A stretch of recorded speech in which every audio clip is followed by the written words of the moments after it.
चर मुख्य रूप से 3 प्रकार के होते हैं: स्वतंत्र चर, आश्रित चर और नियंत्रित चर। नियंत्रित चर को संगत चर भी कहते हैं, इसको बहिरंग चर भी कहते हैं। तो ये स्वतंत्र चर और आश्रित चर को एक साथ समझ लेते हैं।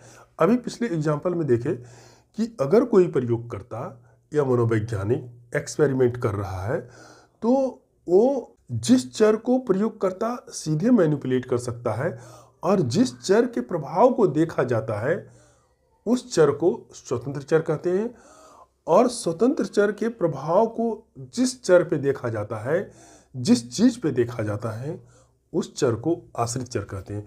पिछले एग्जाम्पल में हम देखें क्या कि एक प्रयोगकर्ता पुरस्कार के प्रभाव को अध्ययन पे देखना चाह रहा है, लर्निंग पे देखना चाह रहा है कि लर्निंग पे या सीखने पे पुरस्कार का क्या प्रभाव पड़ता है। तो यहाँ पे जो पुरस्कार है वो स्वतंत्र चर का एग्जाम्पल है और सीखना आश्रित चर का एग्जाम्पल है। प्रयोगकर्ता जिस विषय पे भविष्यवाणी करना चाहता है, पूर्व कथन करना चाहता है, जिसके बारे में वो अध्ययन कर रहा है, वो आश्रित चर का एग्जाम्पल है। तो पुरस्कार जो हो गया वो स्वतंत्र चर हुआ। इसके प्रभावों को देख रहा है, किस चीज़ पे देख रहा है? लर्निंग पे, सीखने पे। तो सीखना आश्रित चर का एग्जाम्पल है। और इस पूरे अध्ययन के बाद वो सीखने के बारे में ही कुछ भविष्यवाणी करेगा, सीखने के बारे में ही कुछ बातें वो कहेगा। तो उसका जो मेन फोकस है सीखने पे है, सीखने के बारे में वो अध्ययन करना चाह रहा है, लर्निंग पे। तो लर्निंग हो गया आश्रित चर, और आश्रित चर पे जिन चीज़ों का प्रभाव पड़ रहा है उस चीज को बोलेंगे स्वतंत्र चर। तो ये जो स्वतंत्र चर है वो एक नहीं होते हैं, बहुत सारे होते हैं, अनेकों होते हैं। हमारे वातावरण के बहुत सारे कारक है जो हमारे ऊपर प्रभाव डालते रहता है।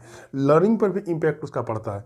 लर्निंग पे सिर्फ प्रभाव किसी पुरस्कार का ही नहीं पड़ता है, पुरस्कार के अलावा वातावरण की बहुत सारी चीज़ें हैं। लाइट है, उसका एक व्यक्ति को कम लाइट में पढ़ने के लिए कहा जाए, एक को प्रॉपर लाइट उसको दिया जाए।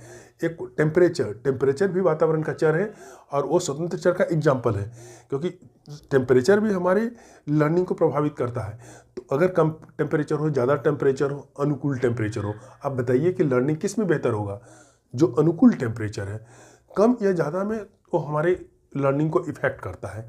तो ये सभी चीज़ें स्वतंत्र चर ही है। नियंत्रित चर और स्वतंत्र चर दोनों एक ही है, बस अंतर ये है कि स्वतंत्र चर का प्रभाव मनोवैज्ञानिक देखना चाह रहा है आश्रित चर पर, और इस चर का प्रभाव को वो नियंत्रित कर रहा है क्योंकि इस चर के प्रभाव को नहीं देखना, इसलिए इस चर के प्रभाव को इस चर पे, आश्रित चर पे पड़ने से रोकता है।